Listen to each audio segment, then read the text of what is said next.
Le but en ces instants, c'est pas de parler de moi, mais c'est surtout de parler de Jésus, de parler bien, de celui qu'on ne voit pas, mais c'est formidable. On ne le voit pas, mais c'est lui qui occupe le plus de place. Souvent, il y a des personnes, on les voit et on se dit, allez, tu prends trop de place. Mais au-dessus de toutes ces personnes qui prennent de la place, il y a Dieu qui, lui, veut prendre toute la place. Toute la place, mais dans une discrétion, dans une douceur qui parfois bien fait qu'on l'ignore, que, comme on pourrait dire, on le zappe, alors qu'il est vraiment là et qu'il veut prendre toute la place dans ma vie quotidienne, du matin jusqu'au soir et même pendant la nuit quand je dors, il est là, faisant pas de bruit, mais sa présence, elle est réelle. Et ça, il ne faut pas l'oublier, il faut vraiment s'encourager jour après jour en disant, mais sa présence est plus réelle que ce que je peux concevoir, palper, entendre, ressentir. Elle va au-dessus de tout cela et c'est pour ça qu'on a raison de le louer, raison de s'ouvrir à lui en disant, bien, allez, prends la gouverne, prends les rênes de ma vie, vas-y, même si je ne ressens rien, j'ai confiance en toi, mon seul abri, c'est toi, comme a pu dire le chant, et c'est très encourageant pour chacun d'entre nous. Vous savez qu'il n'y a pas longtemps, ça date de fin août, là j'étais vérifié, il y a un personnage très important, français, qui s'appelle Emmanuel Macron, notre président de la République, a pu dire, eh bien voilà, il faudra s'y habituer que nous sommes en train de vivre la fin de l'abondance. Alors pour certains, ça ne parlait pas du tout parce que la fin de l'abondance, ils la vivaient déjà depuis un bout de temps. Pour d'autres, ça suscitait de l'angoisse, de l'inquiétude, d'autres des moqueries, mais ce n'est pas là le plus important, mais la réalité, elle est quand même présente par rapport à cette phrase. Derrière cette phrase, c'est simplement pour exprimer qu'il y a un ensemble de crises, et il ne faut pas se fermer les yeux devant la réalité. Il y a un ensemble de crises qui sont là en place dans notre monde, qui ne datent pas d'aujourd'hui, qui ne sont pas récentes, mais qui sont amplifiées par différents contextes. On parle de crise écologique, crise économique, crise sanitaire, crise sécuritaire, crise des valeurs, des repères. Ça, on n'en parle pas trop, mais c'est une réalité. Et cette crise, elle est de partout. Mais dans ce contexte, dans cette ambiance, même si le mot peut paraître un peu décalé, mais dans cette réalité, il est important pour chacun d'entre nous de se rappeler avant tout ce que la Bible déclare, et que même dans des périodes de crise, même lorsqu'on dit c'est la fin de l'abondance, c'est la fin de ceci, c'est la fin de cela, même si le contexte est assez pressant, assez angoissant par rapport à tout ce qui est dit, bien la parole de Dieu nous rappelle des choses essentielles, et c'est ce que j'aimerais dire ce matin, que malgré tout ça, il est possible encore d'enrichir notre entourage. Il y a une parole dans la Bible qui va s'afficher, je la mets en place, elle est derrière moi, c'est dans Corinthiens, donc 2 Corinthiens chapitre 8 verset 9, il nous est dit, car vous savez comment notre Seigneur Jésus-Christ a manifesté sa grâce envers nous, lui qui était riche, il s'est fait pauvre pour vous, afin que par sa pauvreté, vous soyez enrichis. Il s'est fait pauvre pour vous, afin que par sa pauvreté, vous soyez enrichis. Et l'époque où Jésus est venu sur terre, on peut aussi dire que c'était une période de crise pour le peuple d'Israël. Ce n'était pas un contexte des plus favorables, ce n'était pas un contexte d'abondance, de grande liberté, de grande réjouissance. On le sait, Israël était sous la coupe des Romains, on sait plein de choses à ce sujet, je ne vais pas parler là-dessus. Mais Jésus, dans ce contexte, lui-même, eh bien, et on pourrait presque dire, est dans une crise personnelle, dans le sens que il était quand même dans le ciel avant, il est Dieu, et il s'est dépouillé de tout, venant sur cette terre. Finalement, pour lui, la fin de l'abondance, il l'a vécue d'une manière concrète, puisqu'il a revêtu l'humanité et il pouvait déclarer, bien, le Fils de l'homme n'a rien sur terre, il n'a aucune pierre où reposer sa tête. Il pouvait exprimer cette réalité. Et pourtant, il est déclaré le concernant, par sa pauvreté, vous êtes enrichis. C'est la personne qui, au milieu des crises, au milieu de contextes catastrophiques, déclare « Je vous enrichis ». Et nous qui sommes chrétiens, est-ce qu'on peut vivre la même chose? De ne pas se recroqueviller sur soi-même, mais de dire « Moi aussi, parce que j'ai entendu l'appel de Jésus sur ma vie, parce que j'ai confiance en lui, moi aussi, à sa suite, je veux enrichir ce monde. » Comme vous l'avez compris, c'est le titre de mon message, « Enrichir ce monde, quel que soit le contexte de vie. » Parce que Christ l'a fait, et je suis appelé à faire la même chose, et à ne pas me donner toutes sortes d'excuses, de justificatifs, en disant « c'est pas possible, c'est pas possible, c'est pas possible ». Le contexte ne le permet pas. Je ne vais pas lire entièrement tous ces passages, mais j'ai noté les références sur lesquelles je vais m'appuyer. 2 Corinthiens, chapitre 8, versets 1 à 14, et puis 9, versets 1 à 12.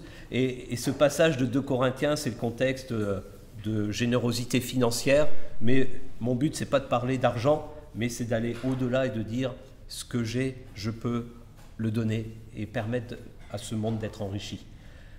2 choses que je partagerai. La première chose, c'est je ne peux pas parler d'enrichir le monde si je ne sais pas les richesses, si je ne connais pas les richesses que je possède. C'est bien de faire une pause et dire qu'est-ce que je possède vraiment dans ma vie que je peux partager autour de moi. Et la deuxième chose, je parlerai du don qui enrichit le monde, c'est-à-dire qu'il y a une façon d'enrichir et une façon qui n'enrichit rien, même en donnant. Ce n'est pas le don qui importe, c'est la façon dont je donne qui fait la différence, qui fera la différence. Alors, pour la première, faire l'inventaire de ses richesses. Il est dit, donc dans 2 Corinthiens 8, 12, « Lorsqu'on donne de bon cœur », alors je me tourne parce que je ne l'ai pas écrit sur ma feuille là, « Lorsqu'on donne de bon cœur, Dieu accepte ce don en tenant compte de ce qu'on a et non de ce que l'on n'a pas. » La première chose qu'il faut se dire, Dieu n'exigera jamais de nous des choses que nous ne possédons pas. Ce n'est pas un tyran. Ce n'est pas comme dans certains lieux où eh bien, la personne elle n'a rien à donner, mais on lui retire même ce qu'elle n'a pas à donner. Et elle s'appauvrit, elle s'appauvrit, elle s'appauvrit. Derrière la mission, l'appel, la vocation que Dieu donne à chacun, il faut partir du principe que Dieu, ce qu'il demande, c'est en fonction de ce qu'on possède, pas de ce qu'on n'a pas. Donc, si dans notre vie nous sentons un appel particulier, ça veut dire que nous devons posséder quelque chose en rapport avec cet appel. Et pas quelque chose qui va nous dépasser, quelque chose qui va nous écraser. Ce que l'on a, c'est ce que Dieu demande. Il y a une personne qui a écrit un livre il y a longtemps en arrière, et j'ai noté cela, et qui disait, par rapport à sa propre vie, « Nous avons de grandes ambitions pour nos vies, mais lui en a de plus grandes encore. Il connaît si bien nos capacités. Si nous lui abandonnons tout, il saura les développer et ouvrir devant nous le chemin dans lequel nos vies seront les plus riches pour les autres. » Et cette personne, donc vous voyez son nom, René de Benoît, quand j'ai lu ce livre qui date maintenant, alors je ne sais pas s'il est encore édité ou pas, c'était vraiment, enfin ça m'a marqué personnellement. Je lisais ses phrases, c'est un livre qui est un recueil de ses lettres qu'elle pouvait envoyer à ses amis, à sa famille. Elle était infirmière, études d'infirmière à l'époque, en 1910, avant la Première Guerre mondiale. Et elle exprime ces choses alors qu'elle n'a que 20 ans et qu'elle ressent justement ce désir de servir Dieu, ce désir de ne pas juste garder sa propre vie, mais vraiment de la donner pour le bien de l'humanité, on pourrait le dire ainsi, pour enrichir. Et elle dit, mais Dieu, il sait très bien nos capacités. Il les connaît parfaitement. Il les connaît parfaitement. Et dans la Bible, il nous est dit cela, 2 Corinthiens chapitre 8, versets 1 à 5. « Nous voulons vous faire connaître, frères, la grâce que Dieu a accordée aux églises de Macédoine. Elles ont été mises à l'épreuve par de multiples détresses, mais les croyants animés d'une joie débordante et malgré leur extrême pauvreté ont fait preuve d'une très grande générosité. Ils sont allés jusqu'à la limite de leurs moyens et même au-delà, j'en suis témoin. Spontanément et avec une vive insistance, ils nous ont demandé la faveur de prendre part à l'assistance destinée à ceux qui, à Jérusalem, appartiennent à Dieu, dépassant toutes nos espérances. Ils se sont tout d'abord donnés eux-mêmes au Seigneur et ensuite, conformément à la volonté de Dieu, ils se sont mis à notre disposition. Et là, 2 Corinthiens 8, eh bien, Paul introduit, puisqu'il parle aux Corinthiens, il parle de la générosité, des dons, d'être zélé dans ce domaine. Et là, il met en avant les églises de Macédoine en disant, oui, on pensait qu'ils ne possédaient rien, malgré leur extrême pauvreté, et pourtant, ils ont fait preuve d'une grande générosité, ils ont pu enrichir. On pensait qu'ils possédaient rien, mais on avait mal lu, mal évalué leur richesse. Ils en avaient, mais elle n'était pas là forcément où on aurait pu penser. Et là, la chose, le point important lorsqu'on fait l'inventaire de nos capacités, de nos richesses, c'est d'avoir une évaluation qui est selon Jésus-Christ. Vous savez, dans le monde, on a des critères pour évaluer la richesse d'un pays, hein, le PIB. Et c'est vrai que si moi, personnellement, j'évaluais ma richesse en me comparant à la famille Paulet-Gâteau, alors on ne va pas le faire. Hein. Ce matin, on parlait, voilà combien tu gagnes, ah moi je gagne ça et toi tu gagnes ça, enfin voilà, simplement quoi. C'est les discussions du petit déjeuner qu'on a entre pasteurs. C'est comme ça, vous savez ce qui se passe le matin. Très spirituel. Mais on peut faire des calculs comme ça, comparer ses maisons, comparer ses lieux d'habitation, ses chiens, ses chats, ses poules. Lui, il a une richesse, moi j'en ai une autre, mais ce n'est pas du même domaine. Parce qu'à la maison, j'ai un grand jardin et puis un poulailler, donc voilà. Ah oui, peut-être plus avoir une maison à Joinville-le-Pont, c'est beaucoup mieux qu'avoir une maison à Rive-de-Gier. Le prix de vente ne sera pas la même. Hein. Mais c'est pas ça, ça c'est les critères d'évaluation très terre-à-terre, très humains, très matériels. En Christ, c'est tout à fait différent. C'est pour dire qu'on a tous des possessions, une véritable richesse que Dieu aimerait tant que nous partagions avec ce monde. Quand on reprend, et je ne sais plus si j'ai là, non je ne l'ai pas affiché, mais reprend ce verset d'introduction. Jésus-Christ a manifesté sa grâce envers nous. Lui qui était riche, il s'est fait pauvre pour vous afin que par sa pauvreté, vous soyez enrichis. Quand on considère Jésus-Christ d'un regard humain, matériel, terre à terre, on ne peut pas comprendre qu'à la croix, il est en train d'enrichir nos vies, il est en train d'enrichir l'humanité. On ne peut pas le comprendre. On se dit, mais là, il n'y a rien à donner. On dit, mais il est juste en train de perdre sa vie. Il y a juste une injustice, il est sacrifié. C'est la fin de la vie d'un homme qui sur terre a fait du bien, mais là, ça s'arrête. Il n'y a aucun sentiment, représentation de puissance, de sagesse. Il n'y a rien quand on regarde la croix avec un regard très humain. Mais selon les critères de Dieu, c'est là où il y a toute richesse. C'est là à la croix où il y a les plus grandes richesses qui sont accordées à l'humanité tout entière. Quand il est question de ténèbres, eh bien à la croix, il nous est parlé d'un accès à la lumière. Quand il est question de mort, à la croix, il nous est parlé d'un accès à la vie véritable, la vie éternelle. Quand il est parlé d'esclavage, à la croix, il est question de liberté et de libération. Jésus-Christ mourant à la croix, ce n'est pas un pauvre qui est en train de mourir, mais c'est quelqu'un qui est en train de dire, voilà, toutes mes richesses sont pour l'humanité. Soyez enrichis. C'est vrai que d'un point de vue humain, et la Bible le dit, ce n'est que folie, ce n'est que pauvreté, ce n'est que misère, alors que c'est là la véritable richesse de cette vie qui est complètement livrée, Jésus-Christ pour chacun d'entre nous. Et en considérant cela, je ramène à nous qui sommes là aujourd'hui, et de se dire, oui, je ne possède pas d'argent, je ne possède pas de compétences intellectuelles, je ne possède pas peut-être même la normalité, je suis porteur d'un handicap, je suis en situation de handicap, on m'appelle trisomique par exemple, ou autre, mais selon Dieu, j'ai des richesses et je peux enrichir le monde. Parce que ce n'est pas dans tout ce que le monde considère qu'est la richesse.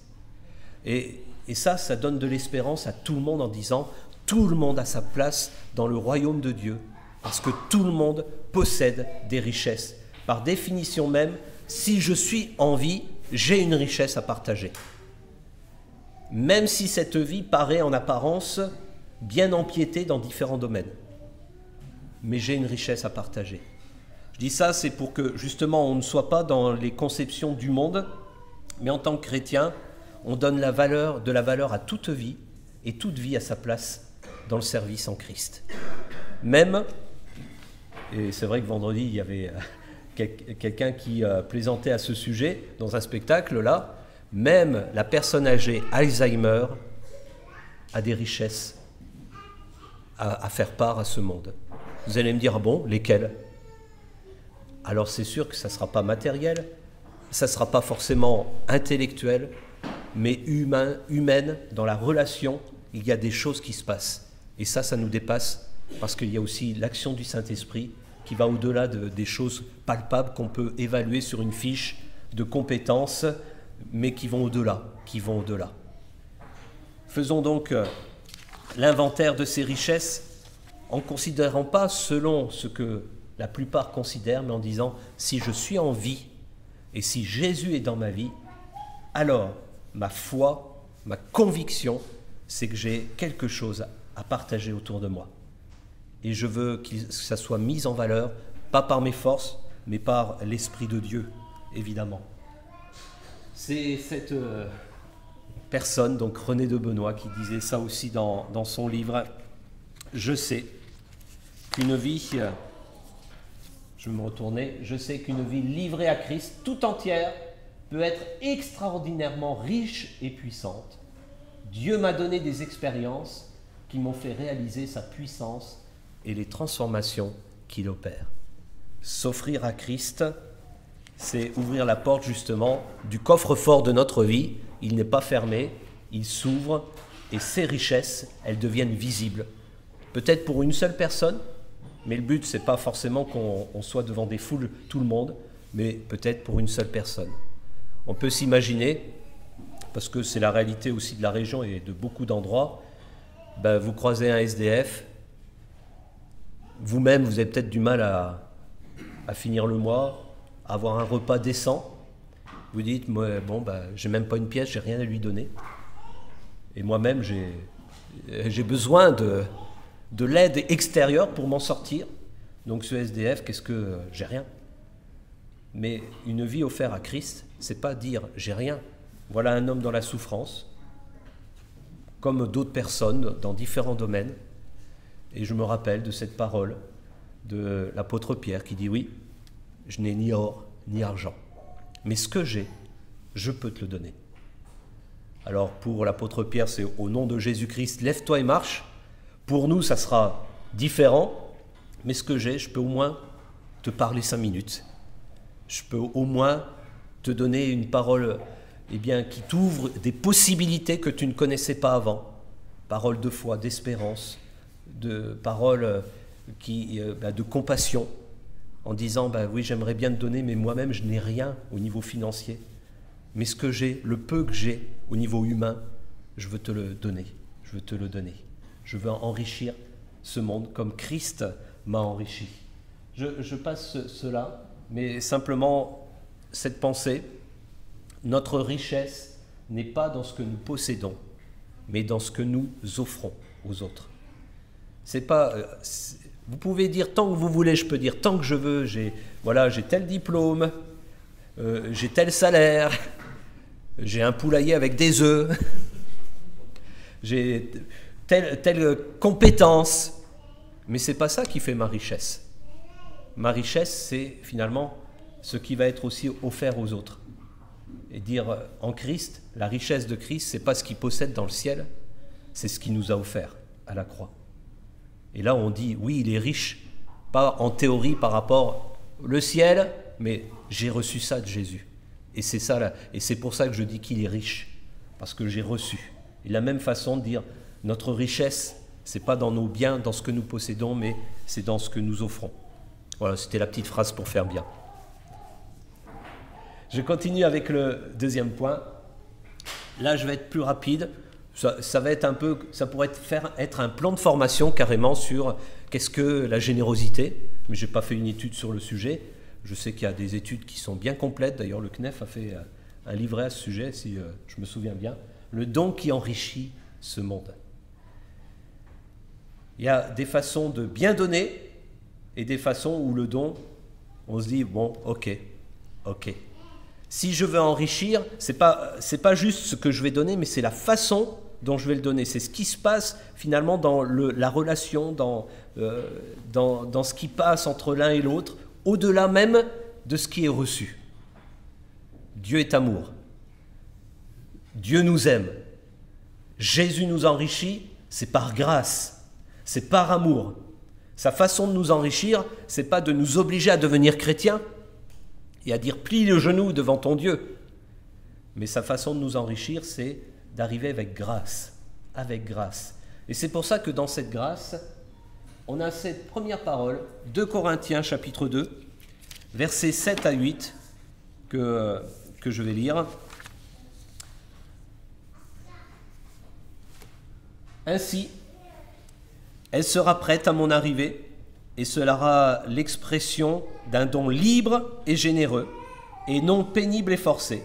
Rappelez-vous, semence parcimonieuse, maigre récolte, semence généreuse, moisson abondante, que chacun donne ce qu'il aura décidé en son cœur, sans regret ni contrainte, car Dieu aime celui qui donne avec joie.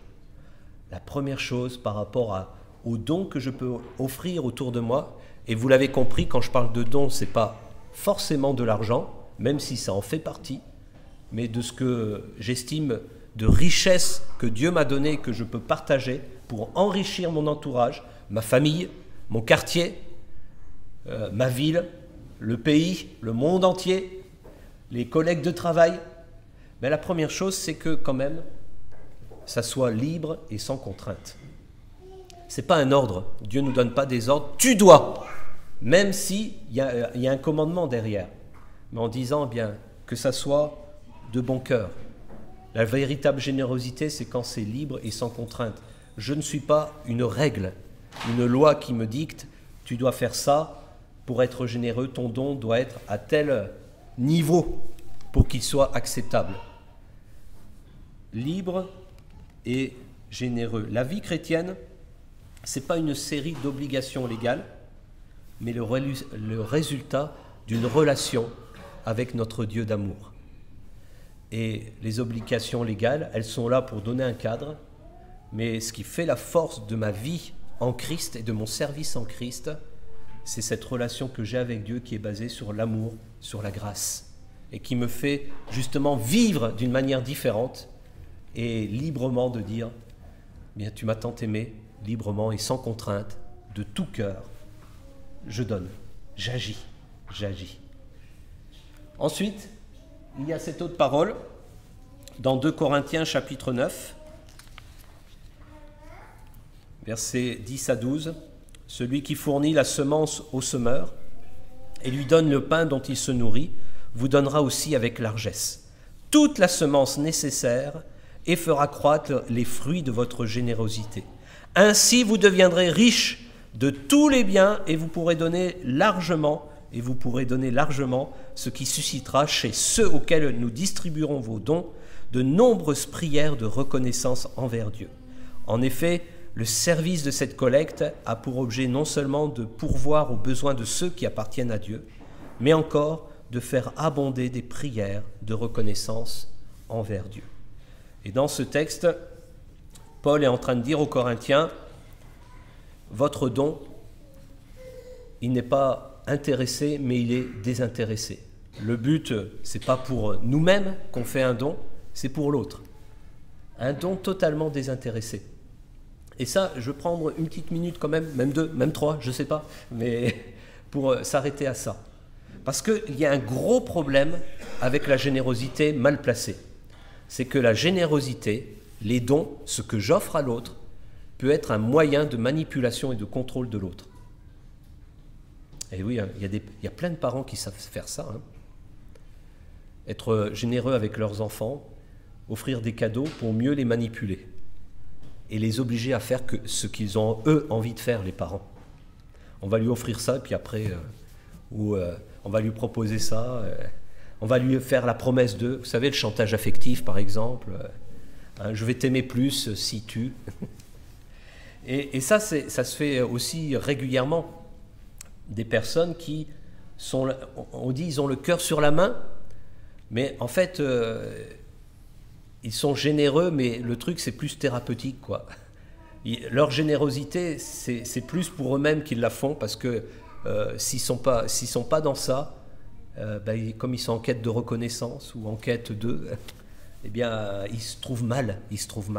C'est pas une accusation quand je dis ça, mais c'est un constat. Et pour arriver à dire, mais la meilleure façon de donner, c'est que ça soit complètement désintéressé, ou derrière, je ne contrôle pas ce qui va arriver ensuite. Je ne suis pas là à dire, je t'ai donné, donc je vais contrôler ce que tu vas faire avec mon euro pour le SDF, par exemple. Non, c'est désintéressé, c'est pour toi. Tu gères comme tu veux après. Et Christ, il a fait ça pour notre vie. Il n'a tout offert, mais il nous laisse gérer ce qu'il nous a offert. C'est désintéressé dans le sens que, par son don, et par la foi en Jésus-Christ, il ne vient pas là pour me contrôler. Même si je l'appelle le maître de ma vie, ce n'est pas le contrôleur. Il vient simplement me guider, c'est le berger. Et c'est tout à fait différent de considérer notre relation avec Jésus ainsi. Dieu n'est pas, même si on le dit au contrôle de ma vie, et je peux le dire aussi, mais dans le mauvais sens du terme. Il me laisse gérer, il me laisse toute ma liberté. Et là, le don qui est complètement désintéressé, le but, c'est de dire, voilà, c'est pas pour moi, c'est vraiment pour eux. Et dernière chose, et j'arrive au bout de cette réflexion, dans la circonstance présente, par votre superflu, vous pouvez venir en aide à ceux qui sont dans le besoin. Aussi, par leur superflu, ils pourront un jour subvenir à vos besoins. Ainsi s'établit l'égalité suivant cette parole de l'Écriture. Celui qui avait ramassé beaucoup de manne n'en avait pas de trop, et celui qui en avait ramassé peu ne manquait de rien. Dans ce passage, il est dit bien, oui, donnez, mais un jour, eux aussi, ils pourront donner. Ça sera chacun son tour. Le don qui finalement procède de la bonne façon, c'est celui, je l'ai dit tout à l'heure, c'est un don libre, sans contrainte, c'est un don désintéressé, où je ne cherche pas à prendre du pouvoir sur l'autre, ce n'est pas mon but, et c'est un don qui soit véritablement utile. C'est-à-dire que ce n'est pas un don qui amène l'autre dans une dépendance du don, de l'assistanat comme on dit. Mais le but, c'est que ça le libère et que ça lui permette de grandir, que ça lui permette d'investir lui-même à un moment donné dans la vie d'autres. Et ça, souvent, on le prend en exemple par rapport aux missions. Tous ces pays qui n'avaient pas reçu l'Évangile, le but des missionnaires, c'était pas de venir, de s'installer et de dire sans eux, l'Église ne peut pas tourner. Non, le but, c'est d'offrir, de donner, d'enrichir et de permettre à leur tour, à toutes ces églises qui ont été implantées, qui ont grandi, à leur tour d'envoyer d'autres missionnaires ailleurs. Et c'est comme ça que le don est utile. Vous avez l'image, on le dit souvent pour d'autres domaines, mais la pomme, c'est super, une pomme. Vous avez deux possibilités, c'est soit vous la mangez entièrement avec les pépins, soit vous la mangez, vous gardez les pépins, et à votre tour, vous allez pouvoir produire des pommes et offrir des pommes. J'offre une pomme à quelqu'un, et je lui dis, dans le fruit, il y a aussi la semence pour que toi-même tu portes du fruit. Et dans cette richesse que je suis en train de te partager, c'est pas juste la richesse, mais je veux que dedans, il y ait aussi cette semence qui te permette à ton tour d'enrichir les autres. Et c'est l'utilité du don. Et ce qu'on fait, c'est pas pour maintenir les gens dans la dépendance, dans la cistana, mais c'est pour qu'ils soient libérés et eux-mêmes deviennent bien de ceux qui enrichissent ce monde. C'est ce que Dieu a fait pour nous. Il ne nous maintient pas dans l'assistana, dans une dépendance malsaine, même si je dépends de lui. Mais voilà, je te donne, maintenant fais fructifier.